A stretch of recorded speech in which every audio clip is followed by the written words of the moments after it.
mettant en lumière un compositeur local quelque peu oublié, mais qui pourtant a joué un rôle important dans la vie musicale mancelle au XIXe siècle.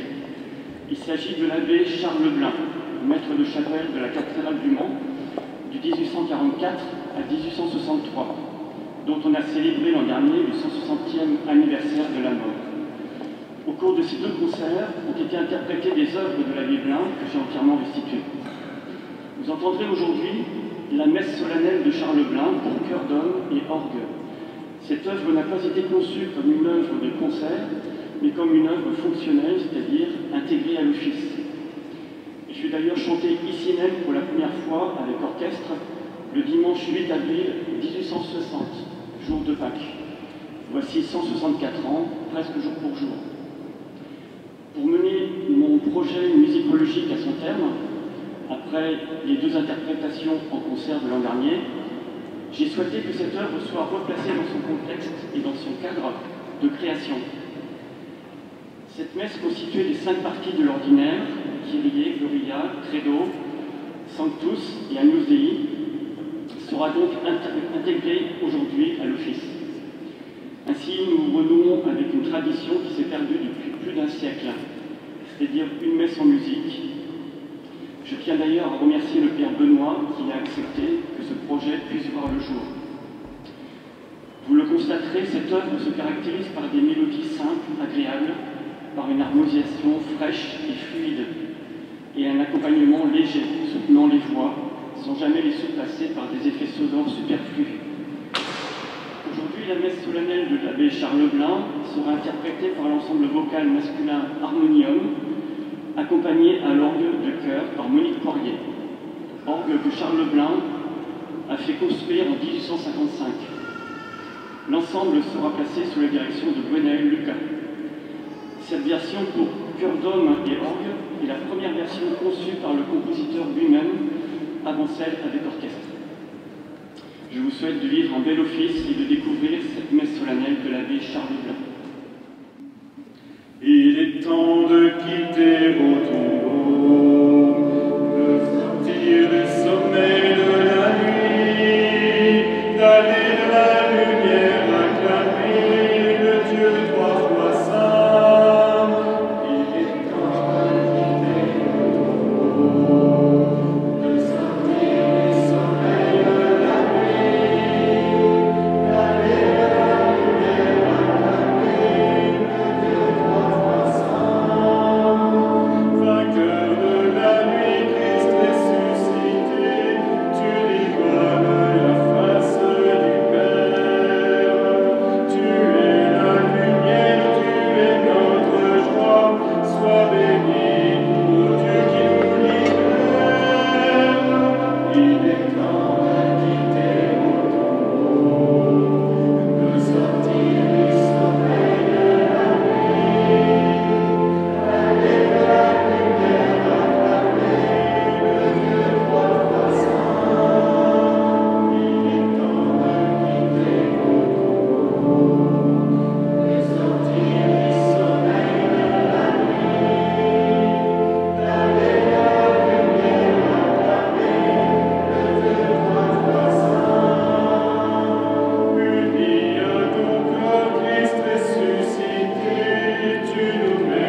Frères et sœurs, bonjour à tous.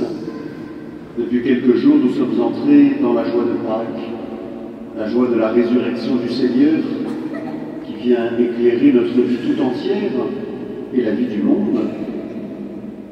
Comme vous le savez sans doute, le deuxième dimanche du temps de Pâques est plus spécialement consacré à rendre grâce pour la miséricorde de Dieu. Dieu nous aime d'un amour infini. Ce dimanche, je suis heureux d'accueillir en votre nom le Père Arnaud, qui est à ma gauche, un prêtre de l'archidiocèse de Cotonou, au Bénin, qui est en mission en Europe et en passage au Mans ce week-end. Soyez le bienvenu. Et puis cette messe nous donne l'occasion d'être accompagnés par le chant et par la musique, avec la messe de Charles Blin, l'abbé Charles Blin, qui était maître de chapelle ici à la cathédrale, entre 1844 et 1863, si j'ai bien retenu, le prédécesseur de Pascal, l'un des prédécesseurs, qui a composé la messe avec laquelle nous allons prier aujourd'hui. Je sais qu'il y a parmi nous des membres de la famille de Charles Blin, alors qu'ils soient les bienvenus. Nous allons aussi célébrer cette messe à leur intention. Et merci aux choristes d'être avec nous ce matin. Frères et sœurs, préparons-nous à célébrer le mystère de l'Eucharistie en reconnaissant que nous avons péché. Je confesse à Dieu Tout-Puissant, je reconnais devant vous, frères et sœurs, que j'ai péché en pensée, en parole, par action et par omission. Oui, j'ai vraiment péché. C'est pourquoi je supplie la bienheureuse Vierge Marie, les anges et tous les saints, et vous aussi, frères et sœurs, de prier pour moi le Seigneur notre Dieu. Que Dieu Tout-Puissant nous fasse miséricorde, qu'il nous pardonne nos péchés et nous conduise à la vie éternelle.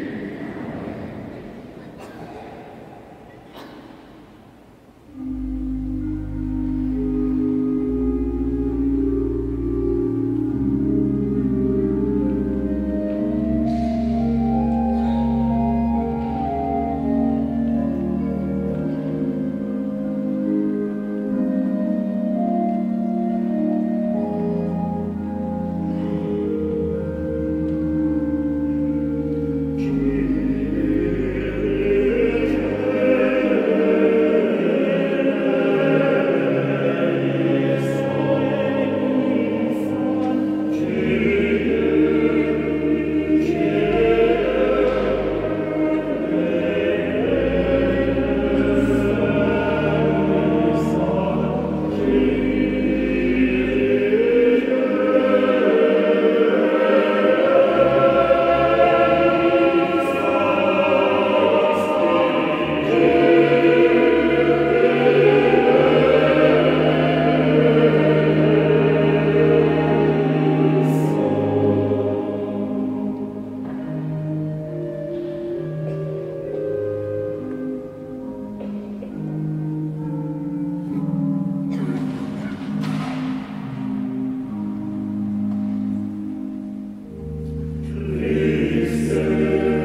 année, par les célébrations pascales, tu ranimes la foi du peuple qui t'est consacré. Fais grandir le don de ta grâce, afin que tous comprennent vraiment quel baptême les a purifiés, quel esprit les a fait renaître, et quel sang les a rachetés. Par Jésus-Christ, ton Fils, notre Seigneur, qui vit et règne avec toi dans l'unité du Saint-Esprit, Dieu pour les siècles des siècles.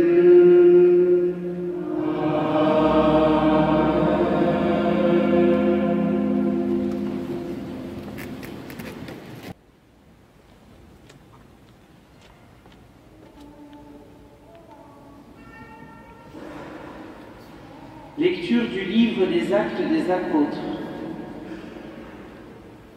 La multitude de ceux qui étaient devenus croyants avait un seul cœur et une seule âme. Et personne ne disait que ses biens lui appartenaient en propre, mais ils avaient tout en commun. C'est avec une grande puissance que les apôtres rendaient témoignage de la résurrection du Seigneur Jésus, et une grâce abondante reposait sur eux tous. Aucun d'entre eux n'était dans l'indigence, car tous ceux qui étaient propriétaires de domaines ou de maisons les vendaient, et ils apportaient le montant de la vente pour le déposer aux pieds des apôtres, puis on le distribuait en fonction des besoins de chacun. Parole du Seigneur. Rendons grâce à Dieu.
Lecture de la première lettre de Saint Jean. Bien-aimé, celui qui croit que Jésus est le Christ, celui-là est né de Dieu. Celui qui aime le Père qui a engendré, aime aussi le Fils qui est né de lui. Voici comment nous reconnaissons que nous aimons les enfants de Dieu. Lorsque nous aimons Dieu et que nous accomplissons ses commandements. Car tel est l'amour de Dieu, garder ses commandements. Et ces commandements ne sont pas un fardeau, puisque tout être qui est né de Dieu est vainqueur du monde. Or, la victoire remportée sur le monde, c'est notre foi. Qui donc est vainqueur du monde?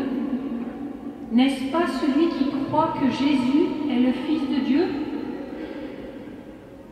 C'est lui, Jésus-Christ, qui est venu par l'eau et par le sang, non pas seulement avec l'eau, mais avec l'eau et avec le sang. Et celui qui rend témoignage, c'est l'Esprit, car l'Esprit est la vérité. Parole du Seigneur.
Le Seigneur soit avec vous.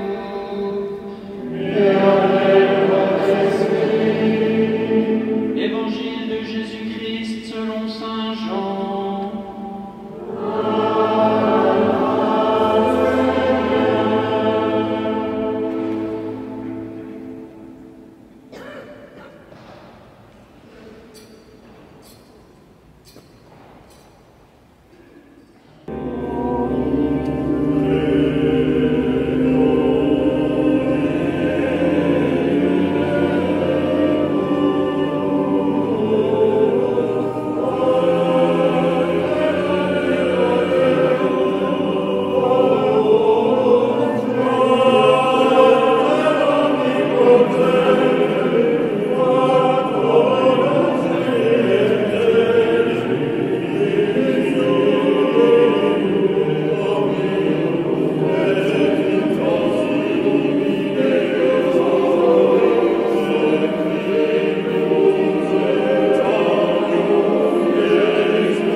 le sacrifice de toute l'Église.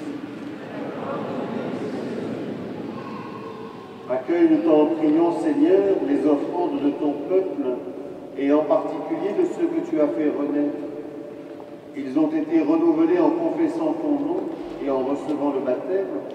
Accorde-leur de parvenir au bonheur sans fin par le Christ notre Seigneur. Le Seigneur soit avec vous. Et le fond de notre cœur. Rendons grâce au Seigneur notre Dieu.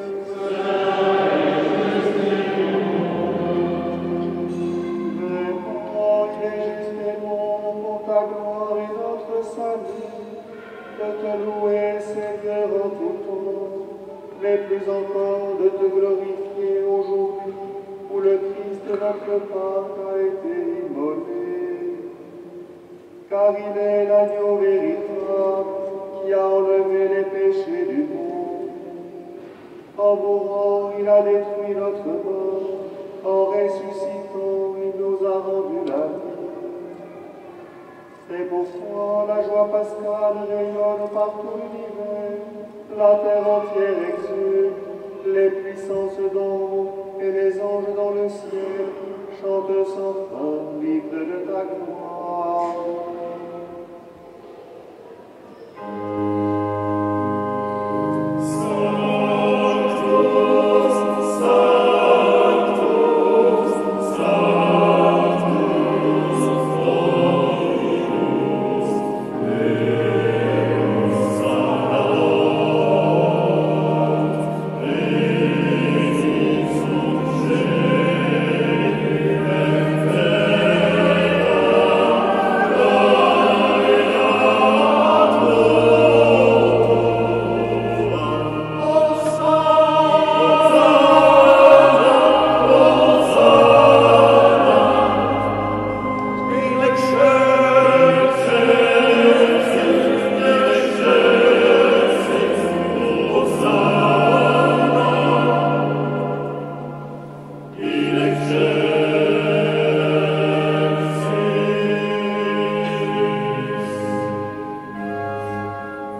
toute sainteté, Dieu notre Père, nous voici rassemblés devant toi, et dans la communion de toute l'Église, nous célébrons le jour très saint, où ressuscita selon la chair notre Seigneur Jésus le Christ. Par lui que tu as élevé à ta droite, nous te prions. Sanctifie ces offrandes en répandant sur elles ton esprit, qu'elles deviennent pour nous le corps et le sang de Jésus, le Christ, notre Seigneur. Au moment d'être livré et d'entrer librement dans sa passion, il prit le pain, il rendit grâce, il le rompit et le donna à ses disciples en disant « Prenez et mangez-en tous, ceci est mon corps livré pour vous. »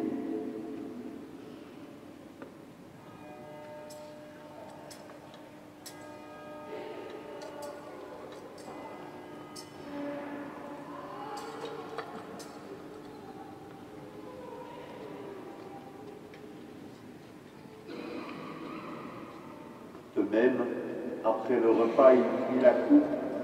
De nouveau, il rendit grâce et la donna à ses disciples en disant « Prenez et buvez-en tous, car ceci est la coupe de mon sang, le sang de l'alliance nouvelle et éternelle qui sera versé pour vous et pour la multitude en rémission des péchés. Ferez cela en mémoire de vous. »